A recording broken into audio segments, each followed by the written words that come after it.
Salam kasih, damai Kristus menyertai kita. Hari ini tanggal 9 Agustus, kita memperingati orang kudus yaitu Santo Oswaldus, seorang martir. Ia adalah putra Raja Northumbria yang mengungsi ke biara Hai setelah ayahnya gugur dalam suatu pemberontakan. Ia dibaptis dan beberapa waktu kemudian dia berhasil merebut kembali kerajaan, bahkan memperluasnya. Dengan bantuan Santo Aidan, ia mengkristenkan rakyatnya. Oswaldus gugur dalam suatu serangan dari seorang raja kafir. Santo Oswin menggantikannya sebagai raja dan misionaris. Akan tetapi, ia pun kemudian dibunuh oleh Raja Oswai. Bacaan pertama. Berdirilah di atas gunung itu di hadapan Tuhan. Pembacaan dari kitab pertama Raja-Raja. Sekali peristiwa, ketika Elia sampai di gunung Horeb, masuklah ia ke dalam sebuah gua dan bermalam di situ. Maka berfirmanlah Tuhan kepadanya, "Hai Elia, keluarlah, dan berdirilah di atas gunung itu di hadapan Tuhan." Lalu Tuhan lewat. Angin besar dan kuat membelah gunung-gunung dan memecahkan bukit-bukit batu mendahului Tuhan. Namun Tuhan tidak berada dalam angin itu. Sesudah angin itu datanglah gempa, namun dalam gempa pun Tuhan tidak ada. Sesudah gempa menyusullah api, namun Tuhan juga tidak berada dalam api itu. Api disusul bunyi angin sepoi-sepoi basah. Mendengar itu, segeralah Elia menyelubungi wajahnya dengan jubah, lalu keluar dan berdiri di depan pintu gua itu. Demikianlah sabda Tuhan. Syukur kepada Allah. Mazmur tanggapan, referen Mazmur 815. Perlihatkanlah kepada kami kasih setiamu ya Tuhan. Kasih dan kesetiaan akan bertemu, keadilan dan damai sejahtera akan berpelukan. Kesetiaan akan tumbuh dari bumi, dan keadilan akan merunduk dari langit. Aku ingin mendengar apa yang hendak difirmankan Tuhan. Bukankah Ia hendak berbicara tentang damai? Sungguh, keselamatan dari Tuhan dekat pada orang-orang bertakwa, dan kemuliaannya diam di negeri kita.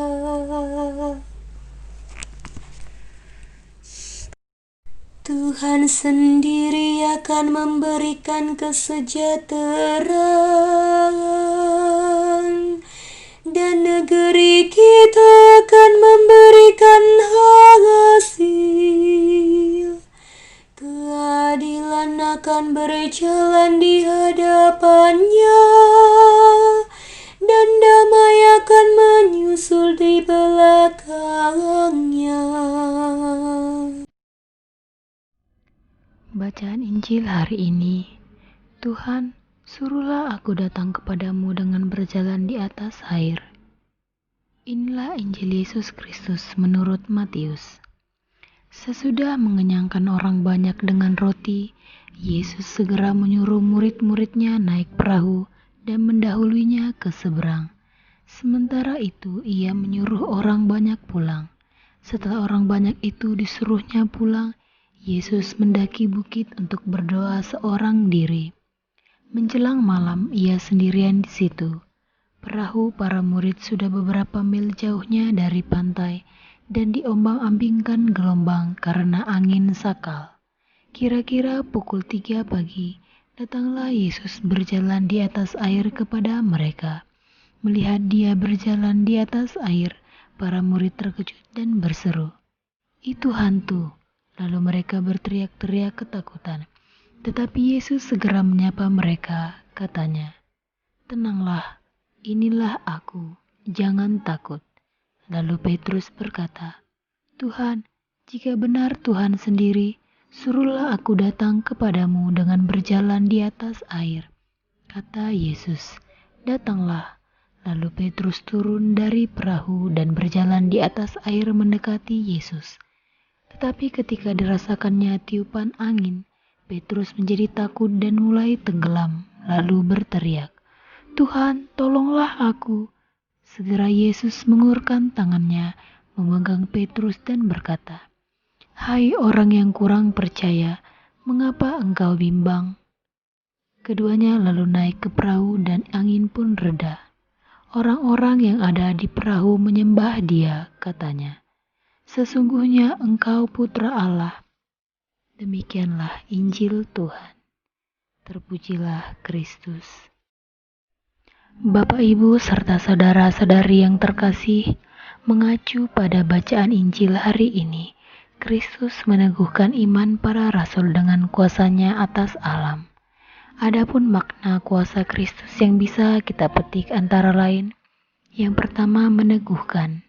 Yesus meneguhkan para muridnya yang ketakutan ketika perahu mereka diterpa badai. Disinilah kita diajak mempercayai kuasanya supaya kita tetap memiliki semangat dan berpengharapan. Kedua, mewartakan. Yesus mewartakan keselamatan dengan penuh kasih. Disinilah kita semakin diyakinkan bahwa keselamatan itu nyata. Ketiga, menghadirkan. Yesus menghadirkan satu tindakan penyertaannya.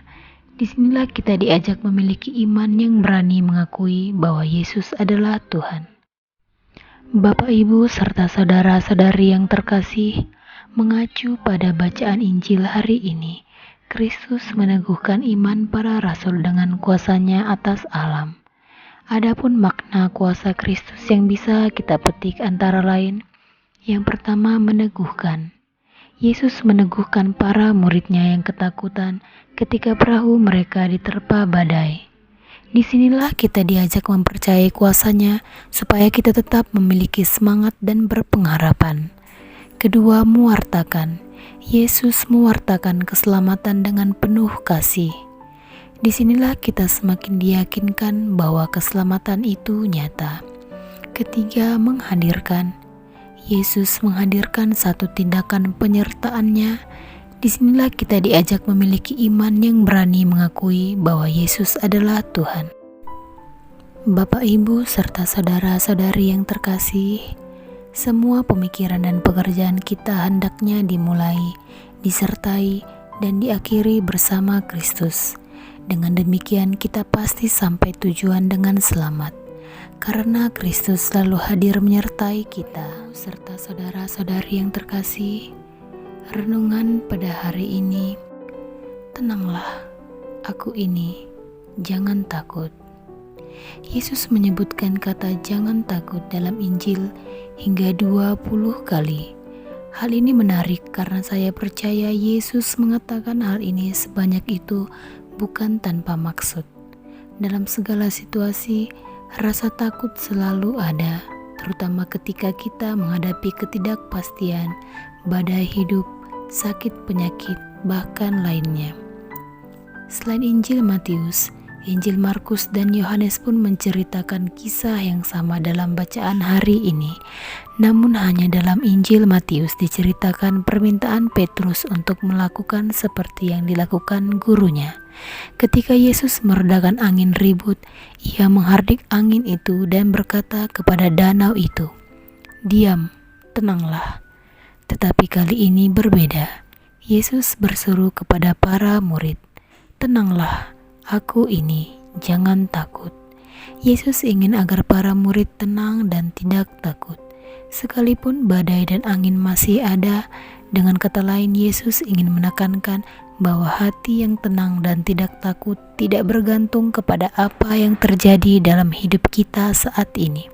Ia tidak ingin ketenangan hati kita bergantung kepada keadaan dan situasi yang terjadi, melainkan bergantung kepadanya saja.